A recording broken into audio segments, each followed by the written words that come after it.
A special guest today, Professor Timothy Johnson. He is from Duke University. Tim, welcome to Bloomberg HD. Thank you for having me.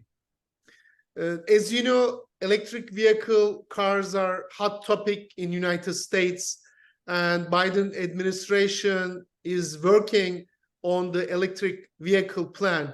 What are the opportunities and risks for this specific industry? Oh, I think the opportunities and risks are numerous on both sides. And opportunities, the big one, of course, is to reduce greenhouse gas emissions from the transportation sector.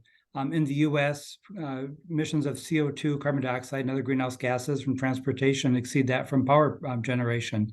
I'm not going to say that decarbonizing power is easy. Of course, decarbonizing transportation depends on that. But reducing emissions from millions of tailpipes is a much bigger challenge. And also there's the opportunity of at least revitalizing domestic manufacturing in vehicle supply chains. Right now with electric vehicles, those supply chains stretch around the world, and many of them go through China. And the ability to bring them back, bring them to the U.S., increase domestic manufacturing again is a huge opportunity for us. The risks are that we don't meet our goals and therefore don't reduce carbon dioxide emissions as quickly as we need to. The other risks are that we remain dependent on other countries. Energy security, of course, has been a big issue for many decades, often thought of in the context of petroleum. We could have similar issues with electric vehicles. Mm-hmm. And California's electric vehicle law takes nation into a new territory. Do you think expansion to other states or in European Union countries? So when will electric vehicles become mainstream? Yes. So California occupies kind of a special status in the U.S., especially when it comes to regulating pollutant emissions. And actually is allowed to set tighter standards than what the federal government puts into place. A number of other states will follow California, or traditionally follow California in setting those standards. And so electric vehicles, as a means of reducing tailpipe emissions, kind of fall under that policy. So a number of states have already pledged to follow California. But you also mentioned Europe. And it turns out that a lot of European countries, Norway, Sweden, the Netherlands, for instance, Germany, are well ahead of the U.S. when it comes to electric vehicle sales. The first three countries I mentioned, have EV sales greater than 50 to 75%. In the U.S., we're still below 10%. So, although it's higher in California than across the U.S. as a whole. So, in some cases, we are actually lagging other countries, and that includes China as well. Mm-hmm. Sorry to interrupt. You also mentioned when they'll become mainstream. And of course, that's a really interesting question, and one we could spend a lot of time talking about.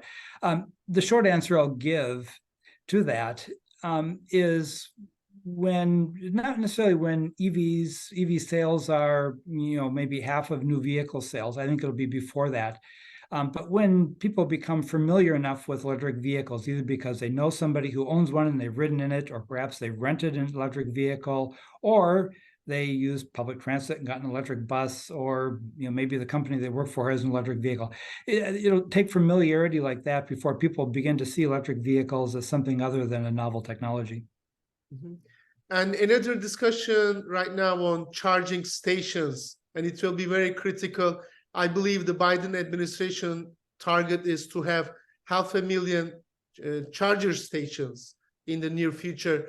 And now Elon Musk is taking advantage, working with major automobile manufacturers. So do you think he can dominate the charging industry when it comes to EVs? Well, this is also a very, very interesting question, one that's been in the news a lot lately.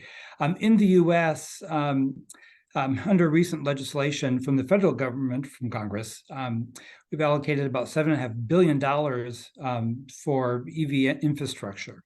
There are different charging standards. Tesla follows its own, and the rest of the industry is sort of taking its own direction. General Motors and Ford, however, have recently said that they will adopt Tesla's standard and make it, the default on their new cars here in the next couple of model years. And Tesla has said that they'll open up not all of their charging network, but a good share of it. I think about 12,000 of their 17,000 fast chargers to other vehicles. The key thing here in the U.S. anyway is that under congressional legislation, the money for EV infrastructure can only go to the non-Tesla standards. So that people recognize this issue and it needs to be addressed. But it'll be interesting to see how that falls out. It turns out, though, that Tesla's standard is actually more reliable than the more common standard that's used.